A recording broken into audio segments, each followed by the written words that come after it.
পাঁচ ব্যাংক একীভূতকরণে সম্মিলিত ইসলামী ব্যাংক নামে এলওআই সম্মতি মিলেছে। কোম্পানি হিসেবে জয়েন্ট স্টকে নিবন্ধন ও বাংলাদেশ ব্যাংকের ছাড়পত্রের পর নতুন ব্যাংকের চূড়ান্ত অনুমোদন দেবে অর্থ মন্ত্রণালয়।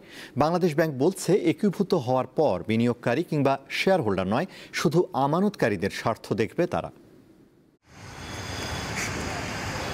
সম্মিলিত ইসলামী ব্যাংক প্রতিষ্ঠার পর সেখানে মার্জ হবে একীভূতকরণের তালিকায় থাকা ৫ ব্যাংক। বাংলাদেশ ব্যাংক থেকে প্রাথমিক অবস্থায় নতুন যে ২০,০০০ কোটি টাকা পাবে, সেখান থেকে প্রথমেই ২ লাখ টাকা পর্যন্ত ক্ষুদ্র আমানতকারীদের দেয়া হবে। তবে বড় আমানতকারীদের টাকা ফেরত দেয়া হবে নাকি তাদের নতুন ব্যাংকের শেয়ার দেয়া হবে, তা নিয়ে কোনো সুস্পষ্ট ব্যাখ্যা দেয়নি কেন্দ্রীয় ব্যাংক। আমানতকারী যারা, তারা যে ডিপোজিট প্রোটেকশন অ্যাক্ট বা অর্ডিন্যান্স যেটা সংশোধন হলো, তার আওতায় ক্ষুদ্র আমানতকারীরা ২ লক্ষ টাকা করে যাতে তাৎক্ষণিকভাবে পায়, সেই ব্যবস্থা এই অ্যাকাউন্টের প্রাপ্ত অর্থের মাধ্যমে পরিশোধ করা হবে। বাংলাদেশ ব্যাংকের হিসাব অনুযায়ী ইসলামী এই ৫ ব্যাংকের সম্মিলিত আমানতের পরিমাণ হবে প্রায় ১,৫২,০০০ কোটি টাকা।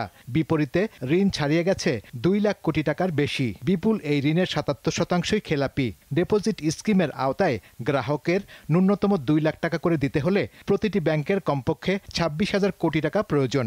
যদিও ডিপোজিট ইন্স্যুরেন্স ট্রাস্ট ফান্ডে আছে মাত্র ১৮,০০০ কোটি টাকার মতো। রিয়েল চ্যালেঞ্জটা হচ্ছে যে আপনি এই ব্যাংকগুলোর এনপিএলগুলো ব্যালেন্স শিট থেকে কিভাবে সরাবেন, এবং এই ব্যাংকটা যে একটা ভালো ব্যাংক হয়ে দাঁড়াবে এবং এইখানে ফরেন ইনভেস্টমেন্ট আসবে, এইটা হচ্ছে the acid test for the government.